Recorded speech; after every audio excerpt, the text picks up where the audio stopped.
야, 사돈 노인네 수술한다고 나보고 어쩌라는 거냐? 다금바리 회 먹는데 초를 쳐야겠니? 너는 왜 그렇게 재수가 없어? 파도 소리 너머로 들려온 시어머니의 카랑카랑한 비웃음.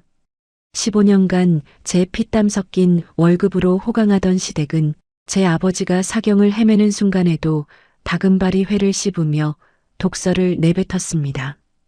며느리를 돈 나오는 기계로만 알던 그들의 뻔뻔한 민낯. 수술실 앞 차가운 벤치에서 저는 결심했습니다.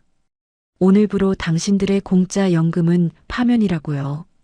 도끼 서린 며느리의 처절하고도 통쾌한 복수극 지금 시작합니다. 사연 시작 전 좋아요 버튼 꾹 눌러주세요. 여러분 사랑합니다. 창밖으로 쏟아지는 햇살이 유난히 눈부신 오후네요. 하지만 제 손바닥은 서류 뭉치와 차가운 키보드 소리에 치여 늘 서늘하기만 했습니다. 48, 남들은 슬슬 은퇴를 고민하고 삶의 여유를 찾을 나이라지만 저는 달랐습니다. 중소기업 이사라는 자리에 오르기까지 제가 흘린 땀방울은 아마 한강물을 채우고도 남았을 거예요. 남편보다 2배는 높은 연봉을 받으며 집안의 실질적인 가장 노릇을 해온 지 벌써 15년째입니다. 어머님, 이번 달 용돈 100만 원 입금해 드렸어요. 환절기라 기력도 없으실 텐데 보약이라도 한 재 지어 드세요. 수화기 너머로 들려오는 시어머니의 간드러지는 목소리가 오늘도 거실을 가득 채웁니다. 어이구, 우리 정미. 역시 우리 집 복덩이는 너뿐이다. 내가 전생에 나라를 구해서 이런 보물 같은 며느리를 얻었지. 내 덕분에 내가 노인정에서 어깨가 이만큼 올라간다니까? 옆집 영감탱이가 자기 며느리는 용돈 30만 원 준다고 자랑하길래 내가 코웃음을 쳐줬다, 예. 그 달콤한 칭찬이 제 인생을 지탱하는 유일한 훈장인 줄로만 알았습니다. 15년 전 시집 올 때 가져온 건 낡은 가방 하나와 열정뿐이었기에 저는 늘 증명하고 싶었거든요. 내가 이 집안에 얼마나 귀한 존재인지, 내 손길 하나에 이 집안 형편이 얼마나 달라졌는지 말이에요. 하지만 시어머니의 입술에서 나오는 복덩이라는 말은 사실 ATM기의 다른 이름이었다는 걸 그때는 왜 몰랐을까요? 여보 왔어? 오늘 회의 많았지? 고생 많았네 우리 마누라. 퇴근하고 돌아온 남편이 제 가방을 받아들며 어깨를 주무릅니다. 입가에 걸린 그 비굴한 미소를 보는 순간 저는 직감합니다. 아, 오늘 또 돈 나갈 일이 생겼구나. 자기는 왜 그렇게 내 눈치를 봐? 할 말 있으면 시원하게 해. 당신 성격에 뭐 좋은 일이라도 생긴 거야? 제 물음에 남편이 헛기침을 몇 번 하더니 슬그머니 제 옆자리에 앉습니다. 그게 말이야. 우리 막내 여동생 있잖아. 첫째가 이번에 대학 들어갔는데 등록금이 조금 모자란 모양이더라고. 애 교육비인데 삼촌인 내가 모른 척하기도 좀 그렇고. 그래서 당신 월급으로는 부족하니까 나더러 내라는 소리네. 에이, 자기는 말을 참 무섭게 한다. 내가 번 돈은 우리 애들 학원비랑 아파트 대출금 갚기도 빠듯한 거 알잖아. 자기는 능력 있잖아. 이번 한 번만 도와주자, 응? 어머니도 나한테 전화해서 너한테 잘 좀 말해달라고 신신당부하시더라. 남편의 가벼운 아부에 저는 결국 또 한숨을 내쉬며 스마트폰을 듭니다. 시댁의 모든 대소사와 경조사, 심지어 시누이 자식의 등록금까지 제 주머니에서 나가는 게 당연한 일상이 되어버렸죠. 알았어. 내가 알아서 보낼 테니까 당신은 어머니랑 아가씨한테 생색이나 잘내. 내 이름 팔지 말고 당신이 주는 거라고 해. 기죽지 말고. 정말 역시 우리 마누라밖에 없다. 내 마누라 최고. 남편의 환호성에 저는 바보처럼 웃고 말았습니다. 제 희생으로 집안이 화목해진다면 그게 제 행복이라 믿었으니까요. 하지만 시댁의 욕심은 끝이 없었습니다. 정미야, 너는 돈도 잘 벌면서 집안일도 어쩜 이렇게 야무지니? 내 아들이 장가를 참 잘 갔어. 너 없으면 우리 집구석은 벌써 풍비박산 났을 게다. 시어머니는 명절이나 제사 때 일가 친척이 다 모인 자리에서 제 손을 꼭 잡고 이런 말씀을 하셨습니다. 그러면서 은근슬쩍 저를 과시하며 친척들에게 거들먹거리곤 하셨죠. 우리 며느리가 이번에 이사로 승진해서 차도 새로 뽑아줬잖아. 너희는 이런 며느리 없지? 나는 자식 복보다 며느리 복이 더 터진 사람이야. 사람들 앞에서 저를 치켜 세우는 시어머니를 보며 저는 제가 정말로 사랑받는 며느리인 줄 알았습니다. 제가 벌어온 돈으로 비싼 옷을 입고 며느리의 공을 제 것인 양 떠벌리는 그 속내가 얼마나 검은지 보지 못했습니다. 엄마, 이번 주말에 할머니 댁 가야지? 할머니가 맛있는 거 해놓으신대. 아이들의 말에 저는 또다시 장바구니를 챙기고 시댁에 보낼 선물을 고민합니다. 내 부모님께는 잘 찾아뵙지도 못하면서 시댁에는 자주 가며 돈을 쏟아부으면서도 저는 그게 맏며느리의 도리라 굳게 믿었습니다. 제 성실함이 그들에게는 그저 언제든 뜯어먹기 좋은 먹잇감이었다는 걸 알기 전까지는요. 제가 조금 더 고생하면, 내가 조금 더 베풀면 이 완벽한 가정이 유지될 거라고 믿었으니까요. 하지만 운명은 가장 잔인한 순간에 가장 믿었던 사람들의 가면을 벗겨버리더군요. 제 통장에서 시어머니 계좌로 숫자가 옮겨가는 그 순간 휴대폰 진동이 요란하게 울립니다. 입금 확인 문자가 오자마자 걸려온 시어머니의 전화네요. 반가운 기색보다는 확인 절차에 가까운 목소리가 귓가를 때립니다. 정미야, 방금 들어온 거 확인했다. 근데 이번 달은 딱 100만 원이네. 너 이번에 보너스 달 아니었니? 칭찬으로 시작하던 예전의 살가움은 간대없고 이제는 당연한 권리를 주장하는 채권자 같은 말투입니다. 제 월급날은 저보다 시어머니가 더 정확히 꿰고 계시거든요. 이사로 승진하고 연봉이 올랐다는 소식을 들으신 뒤부터 100만 원은 기본값이 되어버렸습니다. 어머님, 이번 달에는 애들 치과 치료비가 좀 많이 들어서요. 보너스는 다음 분기에 나와요. 에구, 그래. 내가 이번에 노인정 친구들이랑 온천 여행 가기로 약속을 해놨는데 남들 다 자식 자랑하며 회 한 접시씩 낸다는데 내가 빈손으로 가긴 좀 그렇잖니. 네가 조금 더 신경 써줄 줄 알았더니 아쉽구나. 서운함이 뚝뚝 묻어나는 그 목소리에 제 마음 한구석이 찌릿합니다. 15년 동안 효부 소리를 듣고 싶어 안달났던 제 결핍이 다시 고개를 듭니다. 결국 저는 또다시 스마트폰 뱅킹 앱을 열어 50만 원을 추가로 송금하고 맙니다. 제 헌신이 독이 되고 있다는 사실을, 시어머니의 탐욕을 제가 직접 키우고 있다는 것을 그때는 인정하고 싶지 않았습니다. 여보, 나왔어. 오늘도 늦었네. 현관문을 열고 들어오는 남편의 손에는 빈 쇼핑백 하나 들려있지 않습니다.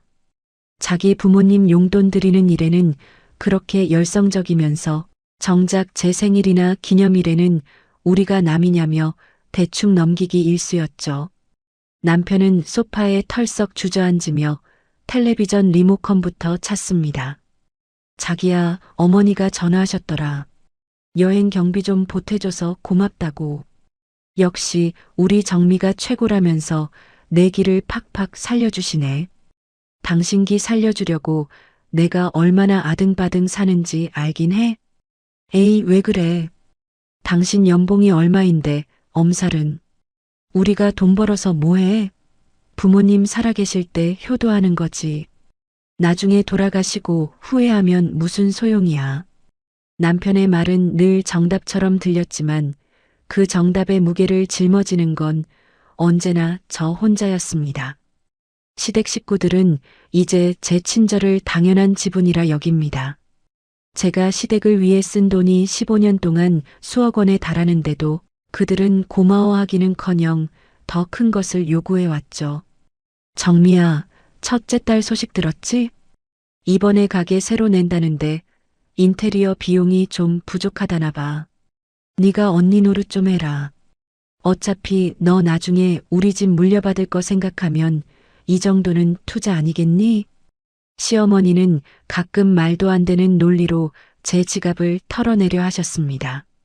물려받을 집이라니요. 이미 낡을 대로 낡은 그 집 대금조차 제가 보태드린 거였는데 말입니다.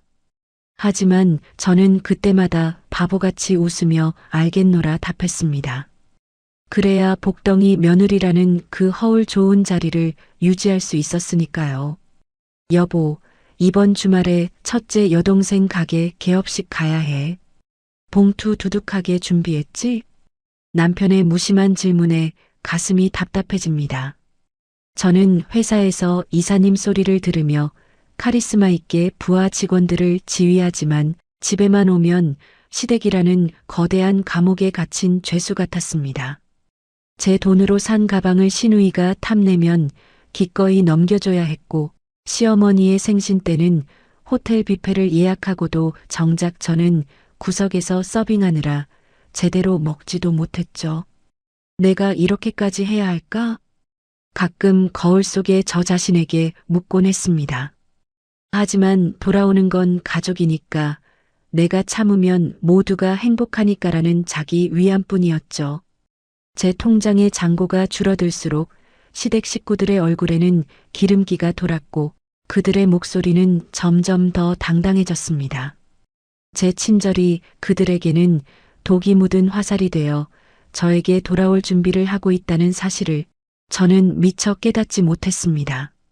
폭풍전야의 고요함 같은 평화가 이어지던 어느 날이었습니다. 오늘도 어김없이 회사에서 밀린 서류와 씨름하며 야근을 준비하고 있었죠. 그때 제 평온한 삶을 송두리째 뒤흔들 전화 한 통이 걸려왔습니다. 그 전화가 제 15년의 인내를 끝내고 제 인생을 지옥으로 밀어넣었다가 다시 건져 올릴 시작점이 될 줄은 상상조차 못한 채 말입니다. 야근 서류를 정리하던 손가락이 미세하게 떨리기 시작했습니다. 책상 위에 놓인 휴대폰이 요란한 진동을 내며 책상 바닥을 긁는 소리가 유난히 불길하게 들렸거든요. 화면에 뜬 동생이라는 두 글자를 보는 순간 심장이 덜컥 내려앉았습니다. 여보세요? 정우야, 이 시간에 웬일이야? 누나 어떡해? 아빠가 지금 응급실이야. 급성 심근경색이래. 지금 바로 수술 들어가야 한다는데 보호자 동의서 써야 해. 누나 빨리 와, 제발. 수화기 넘어 동생의 울먹이는 목소리에 제 세상이 멈춰버렸습니다. 가방을 챙기는 손은 이미 제 통제를 벗어나 덜덜 떨리고 있었고 구두 굽소리가 복도에 비명처럼 울려 퍼졌습니다. 병원으로 달려가는 택시 안에서 저는 남편에게 전화를 걸었습니다. 몇 번의 신호음 끝에 들려오는 남편의 목소리는 평소보다 들떠있더군요. 여보. 나 지금 친구들이랑 가볍게 한잔하고 있는데 왜? 당신도 올래? 여보. 지금 술 마실 때가 아니야. 우리 아빠 쓰러지셨대. 지금 수술실 들어가신대. 나 지금 병원 가는 길이니까 당신도 빨리 와. 어머님한테도 소식 좀 전해드리고. 제 목소리는 이미 울음 섞인 비명에 가까웠습니다. 하지만 남편의 대답은 제 기대와는 사뭇 달랐습니다. 장인어른이? 아이고, 어쩌다가. 알았어. 내가 일단 엄마한테는 연락해 놓을게. 근데 내가 지금 술을 좀 마셔서 운전은 못하거든. 택시 타고 갈게. 당신 장인어른이야. 빨리 와. 전화를 끊고 병원 복도에 도착했을 때 수술실 위에 빨간 불빛이 저를 비웃는 것 같았습니다. 동생과 붙잡고 울며 기도를 시작한 지 벌써 3시간이 지났습니다. 그런데 이상했습니다. 남편은커녕 시댁 식구들 중 누구 하나 위로의 문자 한 통이 없었습니다. 15년 동안 그 집안의 대소사를 제 손으로 다 챙겼는데 사돈어른이 생사를 오간다는데 어떻게 이럴 수가 있을까요? 참다 못한 제가 떨리는 손으로 시어머니께 전화를 걸었습니다. 어머님, 저 정미예요. 남편한테 소식 들으셨죠? 저희 아빠 지금 수술실 들어가셨어요. 저 너무 무섭고 손이 떨려서 어머님 목소리 좀 듣고 싶어서 전화드렸어요. 하지만 수화기 너머로 들려오는 건 따뜻한 위로가 아니었습니다. 철썩이는 파도 소리, 갈매기 울음소리, 그리고 사람들의 자지러지는 웃음소리가 제 귀를 찢어놓을 듯 들려왔습니다. 야, 들었다? 들어서 어쩌라고? 사람이 태어났으면 죽는 날도 있는 거지. 그걸 뭘 나한테까지 전화해서 초를 쳐? 너는 애가 왜 그렇게 재수가 없니?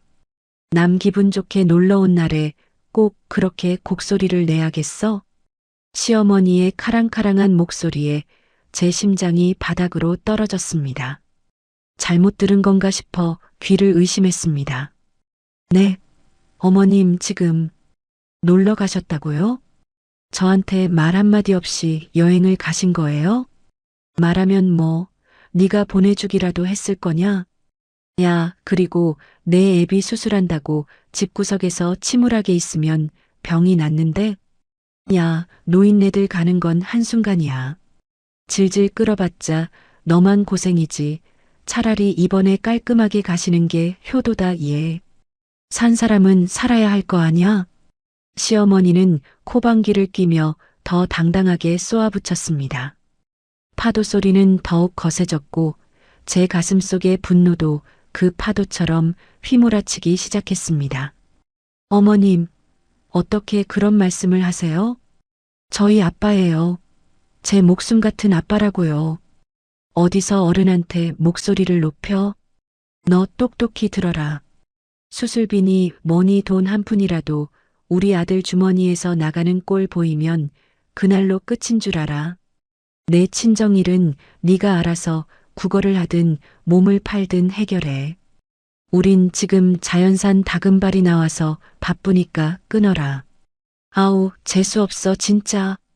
뚝 소리와 함께 끊긴 전화기 너머로 제 영혼이 빠져나가는 기분이었습니다. 다금발이 제 돈으로 보내준 용돈으로 제 아버지가 사경을 헤매는 시간에 그들은 제주도에서 다금바리 회를 즐기고 있었던 겁니다. 복덩이라며 제 손을 잡던 시어머니의 온기는 차가운 뱀의 혓바닥이었고 15년의 헌신은 그저 그들의 잔치상을 차려주는 종살이였을 뿐이었습니다. 수술실 앞 차가운 타일 바닥이 제 마음보다 더 따뜻하게 느껴질 정도였습니다. 눈물이 멈추고 온몸의 감각이 서늘하게 식어갔습니다. 슬픔은 어느새 거대한 증오로 바뀌어 제 혈관을 타고 흐르기 시작했습니다. 전화가 끊긴 뒤에도 한참을 멍하니 서 있었습니다.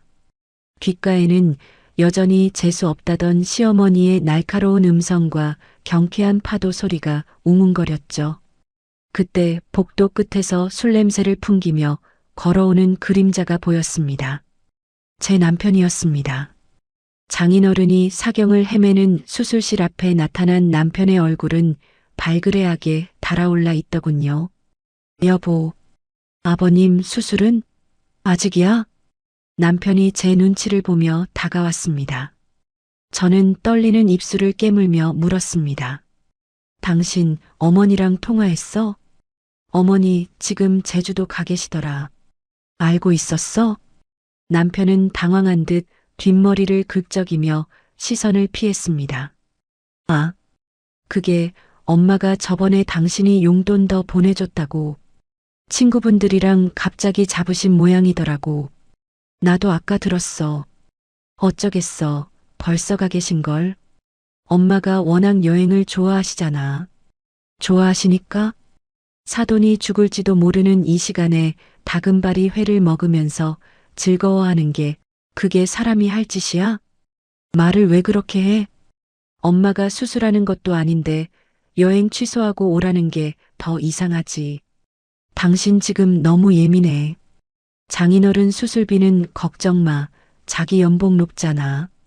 당신 돈으로 해결하면 되지 왜 엄마한테 화풀이야? 남편의 그 무심한 말 한마디가 제 인내심의 마지막 끈을 끊어버렸습니다. 15년을 참아온 서름이 며느리라는 이름으로 감내했던 그 모든 수모가 뜨거운 불덩이가 되어 울컥 쏟아졌습니다. 저는 전력으로 남편의 뺨을 내리쳤습니다. 짝! 정적이 흐르는 병원 복도에 파열음이 울려 퍼졌습니다. 너 지금 나 때린 거야? 미쳤어? 여기가 어디라고? 그래, 미쳤어. 내 아버지가 죽어가는 이 순간에도 내 엄마 여행 기분 망칠까봐. 전전긍긍하는 너를 보니까 내가 미치지 않고선 못 베기겠어. 남편은 제 서슬 퍼런 눈빛에 압도당한 듯 입을 다물었습니다.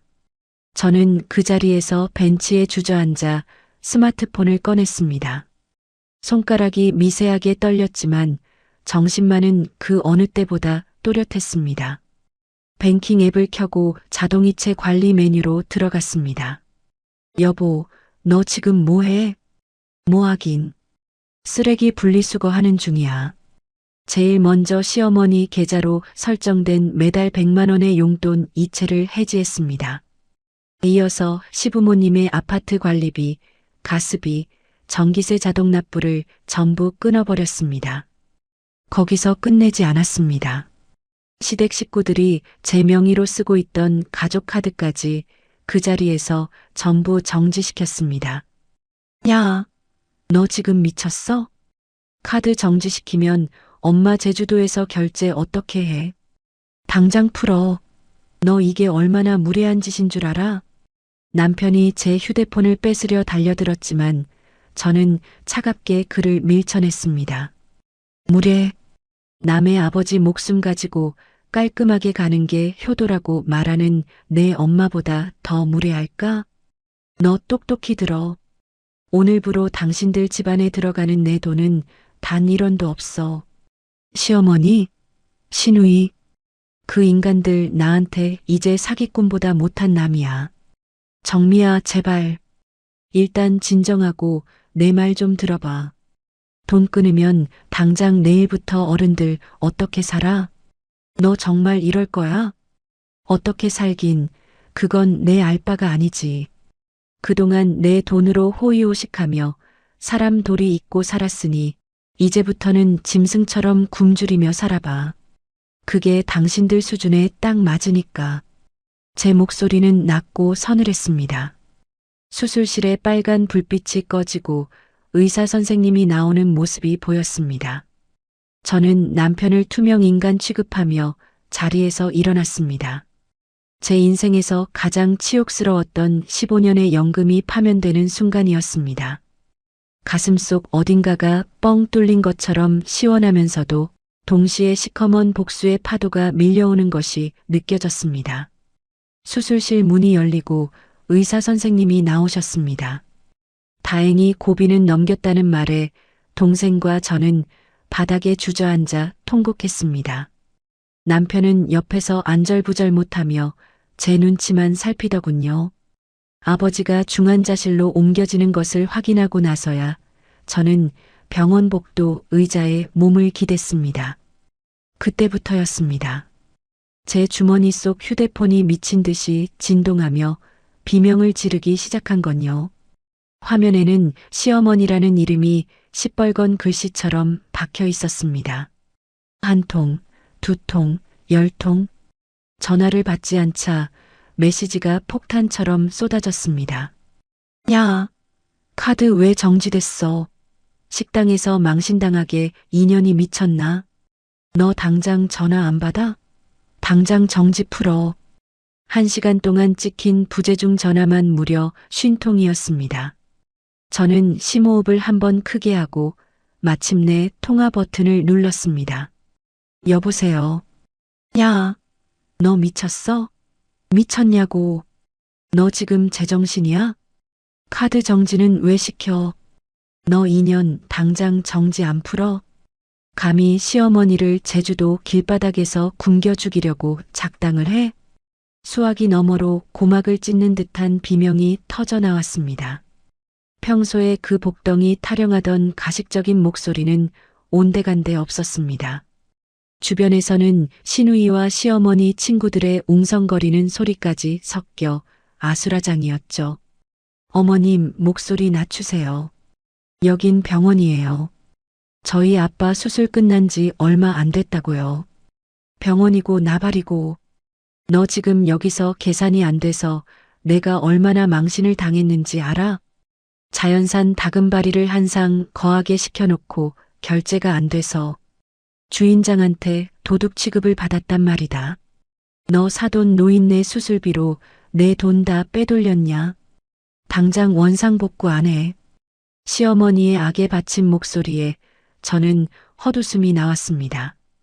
내 돈을 내 돈이라 부르는 그 뻔뻔함이 참으로 경이로울 지경이었죠. 어머님 돈요? 그게 왜 어머님 돈이에요? 제가 피땀 흘려번 제 돈이죠. 그리고 아까 그러셨잖아요. 산 사람은 살아야 한다고. 저도 살려고 돈 좀 아끼기로 했어요. 그 다금바리인지 뭔지는 어머님 아들한테 내달라고 하세요. 뭐, 인연이 진짜 어디서 말대답이야. 너 우리 아들이 번 돈으로 호강하며 사는 주제에 감히 어른을 공경할 줄 몰라. 당장 입금해.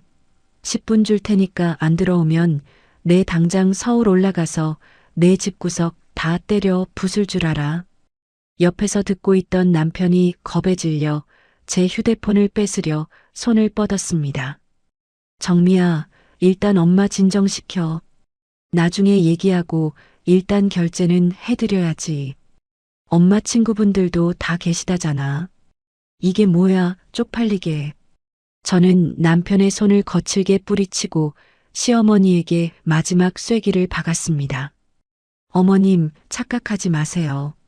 당신 아들이 버는 300만 원은 애들 학원비랑 대출금 갚으면 마이너스예요.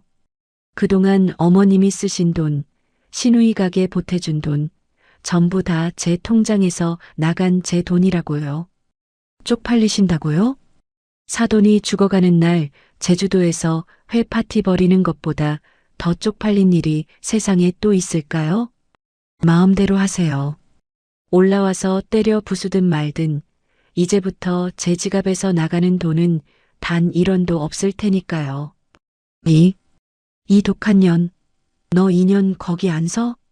너 내가 가만 안 둬. 내 아들이랑 이혼이야. 너 몸이라도 팔아서 내 돈 내놔. 시어머니의 폭언이 정점에 달했을 때 저는 가차없이 통화를 종료했습니다. 남편은 하얗게 질린 얼굴로 저를 바라보며 입술을 달덜 떨고 있었습니다. 정미야, 너 정말 끝장 보려는 거야? 엄마 성격 알잖아. 이러면 진짜 큰일 나. 큰일? 진짜 큰일은 지금부터야. 당신도 어머니 편들 거면 지금 당장 짐 싸서 제주도로 가. 가서 그 다금바리 값이나 당신이 몸을 팔든 뭘 하든 갚아주라고. 저는 차갑게 남편을 지나쳐 병실 복도를 걸어갔습니다. 분노가 가라앉으니 오히려 머릿속은 얼음처럼 투명해졌습니다.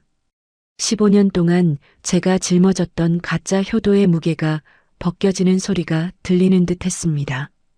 이제는 병실 안에서 고통스럽게 숨을 쉬는 제 아버지를 지켜야 할 시간입니다. 제 돈으로 남의 배를 불리던 미련한 정민은 그 전화 한 통과 함께 죽었습니다. 병실 밖 복도의 소음이 잦아들었지만 제 심장 박동은 여전히 고막을 울릴 정도로 거셌습니다. 아버지는 중환자실에서 산소호흡기에 의지해 힘겨운 사투를 벌이고 계셨고 저는 그 곁을 한순간도 떠날 수 없었습니다. 그런데 이틀 뒤 병원 로비가 발칵 뒤집히는 소리가 들려왔습니다. 제주도에서 허겁지겁 올라온 시어머니와 시누이가 기어코 병원까지 찾아온 겁니다. 야, 정미 너 2년 어디 숨었어? 당장 나와. 시어머니의 날카로운 고함이 정적을 깨뜨렸습니다. 환자들과 보호자들이 눈살을 찌푸리며 쳐다보는데도 그분은 창피한 줄도 모르고 제 이름을 연신 불러댔죠. 저는 차갑게 식은 얼굴로 로비에 내려갔습니다. 시어머니는 저를 보자마자 삿대질하며 달려들 기세였습니다. 너 이 독한 년. 감히 시어머니를 제주도 식당의 볼모로 잡히게 해? 내 친구들 앞에서 나를 개망신을 줘? 당장 내 돈 내놔. 내 아들이 벌어다 준 돈 다 어디다 빼돌렸어. 옆에 서 있던 시누이도 거들었습니다. 언니, 진짜 너무한 거 아냐? 우리 엄마 혈압 오르는 거 안 보여? 아무리 사돈어른이 아프다 해도 그렇지. 어떻게 생활비를 딱 끊어버려? 저는 대답 대신 가방에서 두툼한 서류 뭉치를 꺼내 로비 테이블 위에 쾅 소리가 나게 내던졌습니다. 15년 동안 제가 한 푼 한 푼 기록해온 가계부와 은행 송금 내역서였습니다. 어머님, 아가씨, 똑똑히 보세요. 이게 제가 지난 15년 동안 이 집구석에 쏟아부은 돈입니다. 이게 뭐 어쨌다고. 당연히 며느리가 해야 할 도리지. 시어머니가 코웃음을 치며 서류를 훑어보지도 않고 밀쳐냈습니다. 저는 그 서류를 다시 시어머니 코앞으로 들이밀었습니다. 잘 보시라고요. 여기 적힌 금액 다 합치면 억이 넘습니다. 당신 아들이 한 달에 300만 원 벌어올 때 제가 회사에서 뼈 빠지게 일해서 번 돈들이라고요. 당신 아들 월급으로 애들 키우고 대출 갚으면 남는 거 10원 한 장 없어요. 지금 어머님이 입고 있는 옷, 아가씨들 그렇게 살고 있는 거, 그거 다 누구 피땀입니까? 어머 언니, 오빠가 번 돈도 다 가족 돈이지. 뭘 그렇게 치사하게 굴어? 오빠가 밖에서 얼마나 고생하는데. 시누이의 말에 저는 실소를 터뜨렸습니다. 고생? 니네 오빠 내 월급 믿고 회사에서 사고 쳐도 떵떵거리고 다녔어. 어머님, 아까 다금바리감 내놓으라고 하셨죠? 그게 어머님 인생의 마지막 성찬일 줄 아세요. 제 돈으로 호강하던 시절은 끝났으니까. 너 정말 미쳤구나? 내가 너 부양의무 위반으로 고소할 거야. 며느리가 시부모를 굶기다니 이게 법적으로 말이 돼? 시어머니가 거품을 물며 소리를 질렀습니다. 저는 눈 하나 깜짝하지 않고 대꾸했습니다. 법대로 하세요. 며느리는 법적 부양 의무 없습니다. 아드님한테 가서 따지시라고요. 그리고 아빠 사경 헤매실 때 전복해 드시면서 재수 없다고 하셨죠? 그 말 제가 똑똑히 녹음해뒀습니다. 핸드폰 통화 자동 녹음되거든요. 위자료 청구 소송에서 아주 유용하게 쓰일 거예요. 녹음? 시어머니의 얼굴이 순식간에 흑빛으로 변했습니다. 주변에 모여든 사람들이 웅성거리며 시어머니와 시누이를 손가락질하기 시작했습니다. 사돈이 수술하는데 제주도에서 회를 먹었대. 며느리 돈으로 호강했네라는 말들이 화살처럼 그들에게 박혔습니다. 당장 나가세요. 여기는 우리 아빠가 계신 곳입니다. 당신들 같은 인간들이 발붙일 곳이 아니라고요. 한 번만 더 내 눈앞에 나타나거나 전화질하면 그동안 들인 돈 다 민사소송으로 걸어서 빨간 딱지 붙여버릴 줄 아세요. 정미야, 너 진짜 이럴 거야? 나 내 시어머니야. 아뇨, 이제는 그냥 남입니다. 돈 안 나오는 ATM기가 왜 필요한지 직접 깨달아 보세요.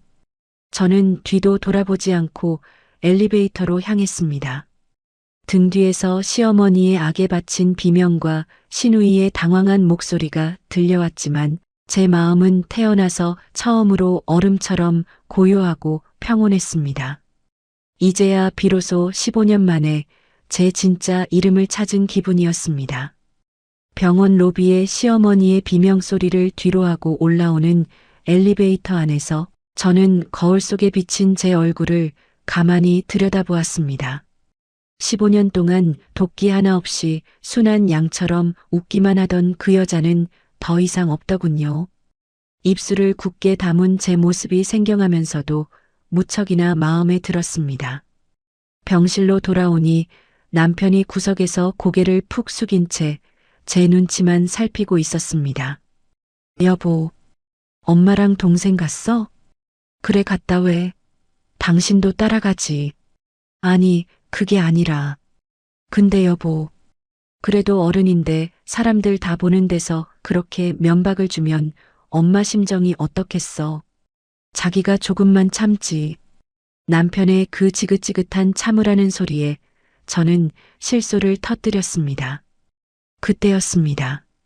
방금 시어머니 모시고 나간 시누이에게서 전화가 걸려오더군요. 저는 스피커폰을 눌렀습니다. 언니 진짜 해도 너무하네. 엄마 지금 병원 앞에서 쓰러졌는데 당장 내려와서 지금이라도 사과하고 카드 정지 풀어요. 아가씨, 목소리 낮춰.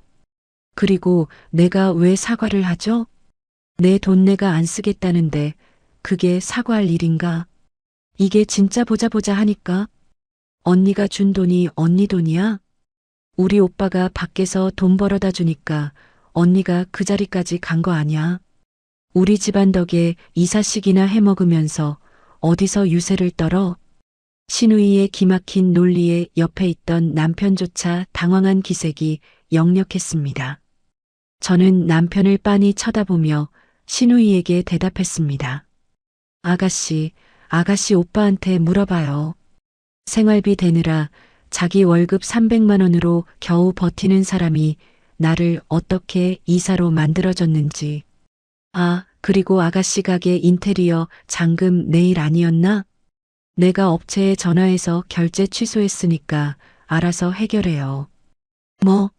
취소? 언니, 미쳤어? 그거 잔금 안 치르면 공사 중단이야. 나 오픈 망하라고? 망하든 말든 내 알 바 아니죠. 사돈 어른 돌아가시는 게 효도라면서요? 가게 망하는 것도 아가씨 인생에 좋은 경험이 될 테니 효도라 생각하고 받아들여요. 끊습니다. 전화를 끊자마자 남편이 제 팔을 붙잡고 사정하기 시작했습니다. 정미야, 제발. 동생 가게는 건드리지 마. 그거 망하면 우리 엄마 나한테 하루 종일 전화해서 죽는 소리 하실 거야. 당신 돈 많잖아. 이번 한 번만. 당신 돈? 여보, 당신 입에서 당신 돈이라는 말이 참 쉽게도 나온다. 그동안 내가 번 돈이 당신 주머니 쌈짓돈인 줄 알았어? 나 이제 그 돈으로 우리 아빠 간병인 쓰고 우리 아빠 보약 지어드릴 거야. 당신 가족들 다금바리 사 먹일 돈은 단 1원도 없어. 너 정말 독하다. 어떻게 사람이 15년 정을 이렇게 한순간에 끊어? 15년 정? 당신들이 나한테 준 건 정이 아니라 빨대였어. 내 고열을 빨아먹으면서 복덩이라고 치켜 세우면 내가 평생 바보처럼 살 줄 알았니?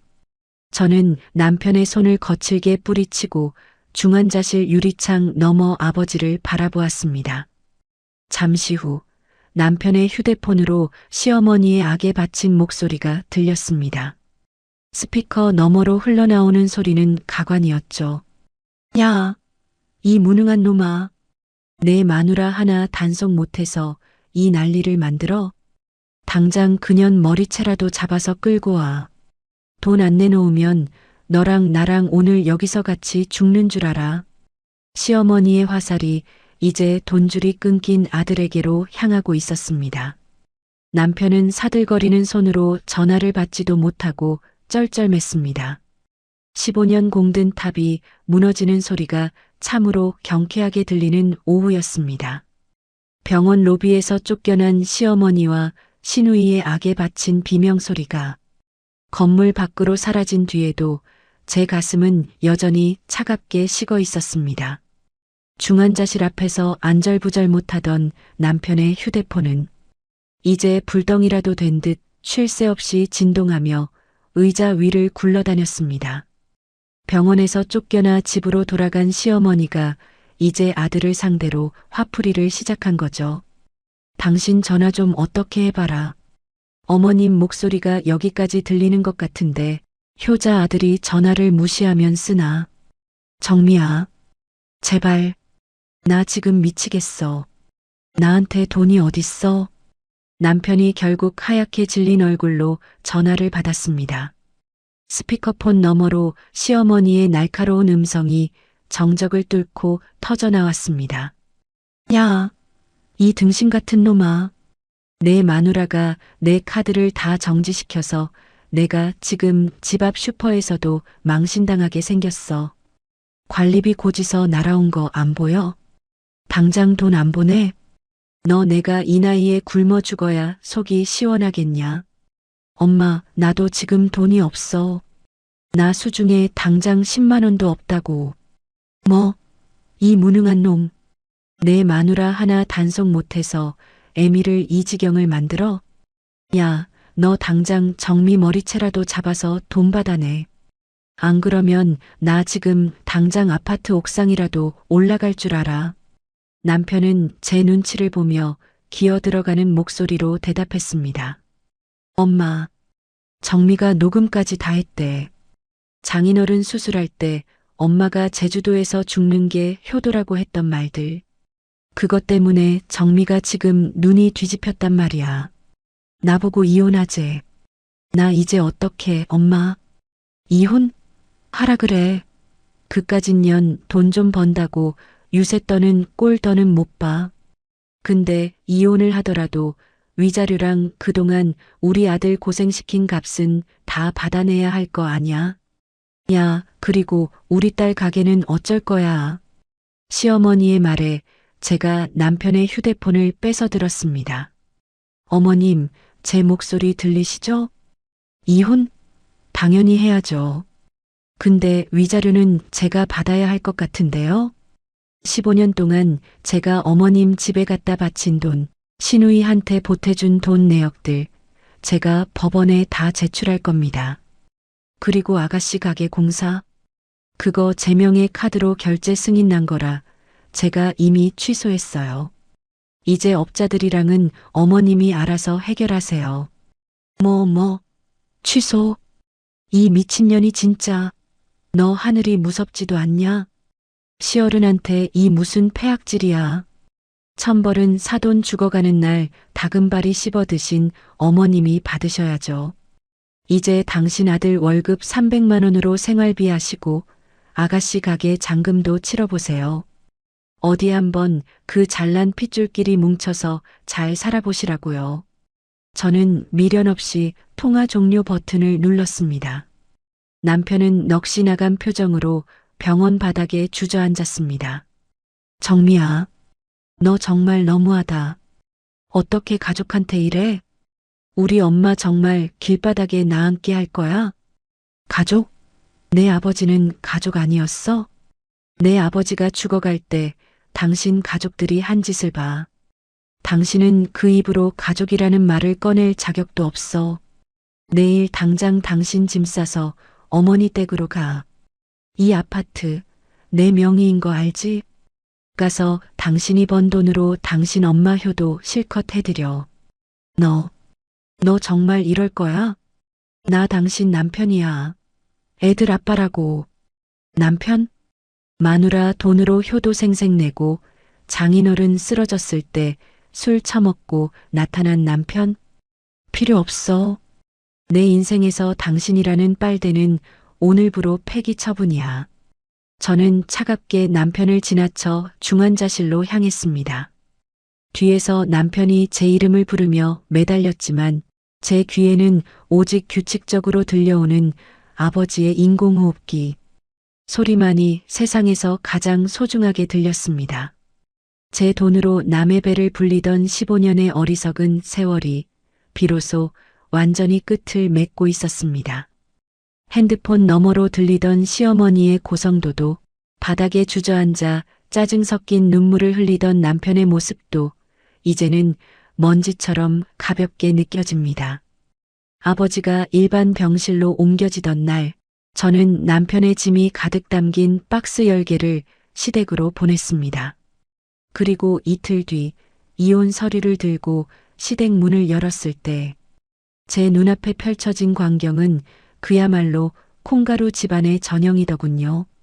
야, 네가 그러고도 내 딸이야?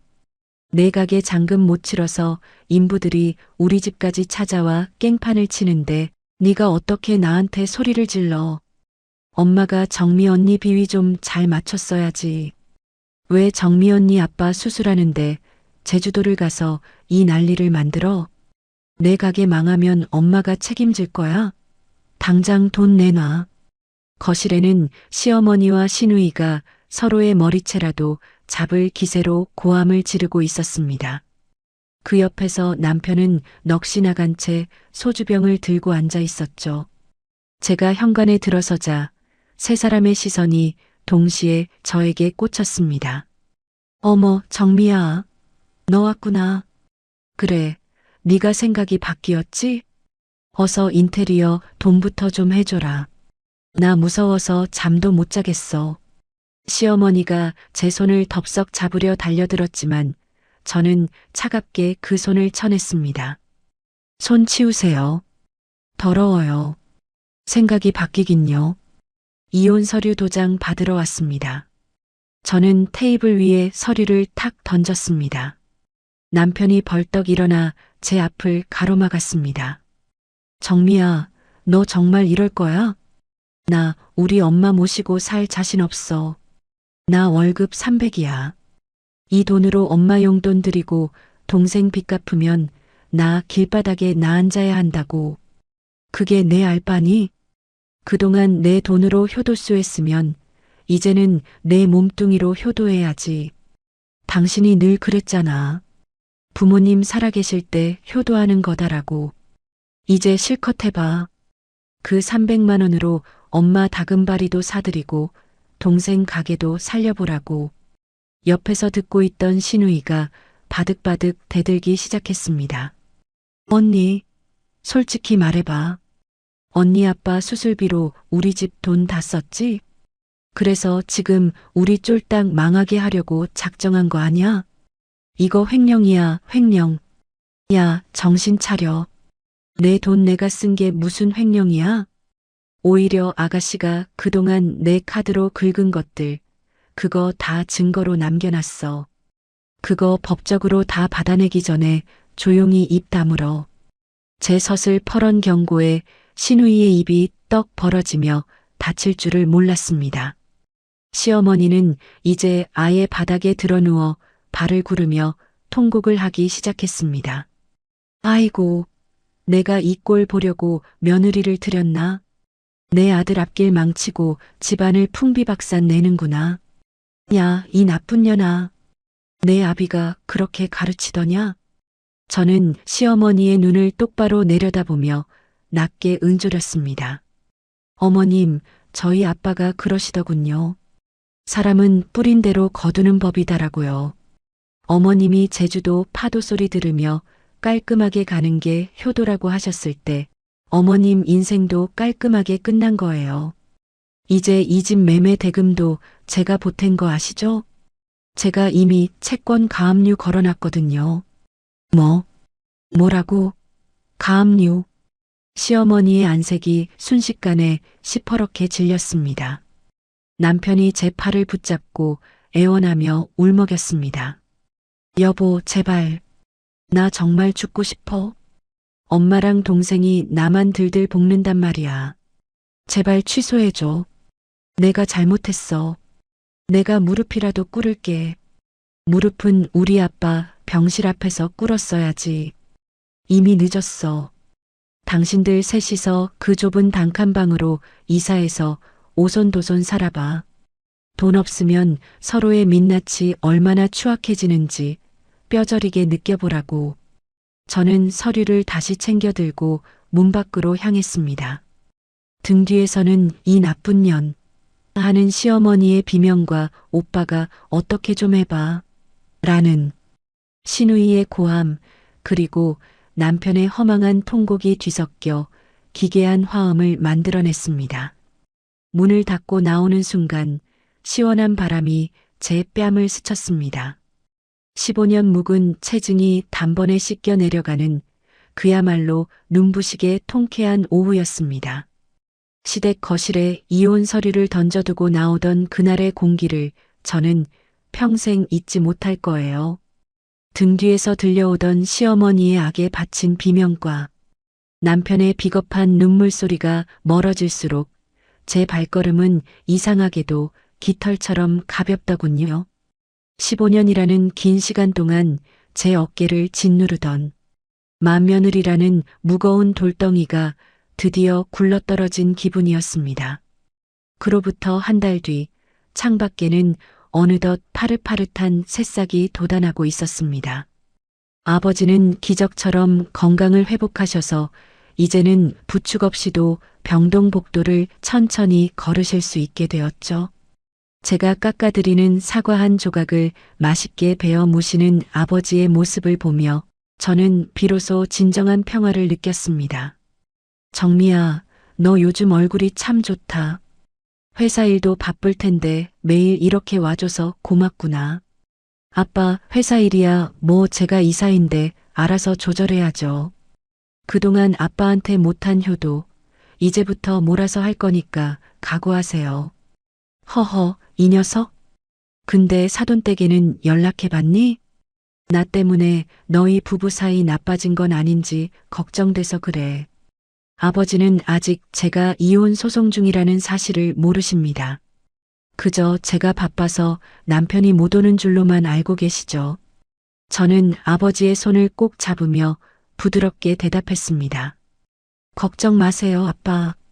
그 집구석 식구들, 이제 제 인생에서 완전히 지웠어요.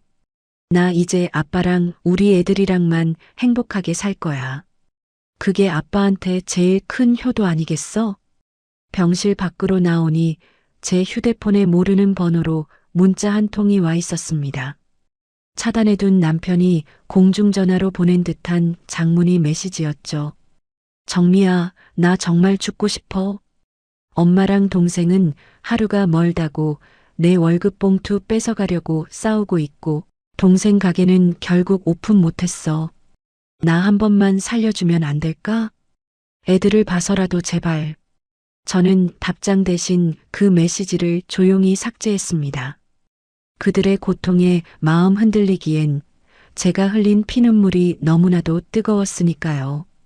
자기 손으로 번 돈 300만 원의 무게도 모르고 남의 돈으로 거들먹거리던 인간들의 말로는 제가 관여할 바가 아니었습니다.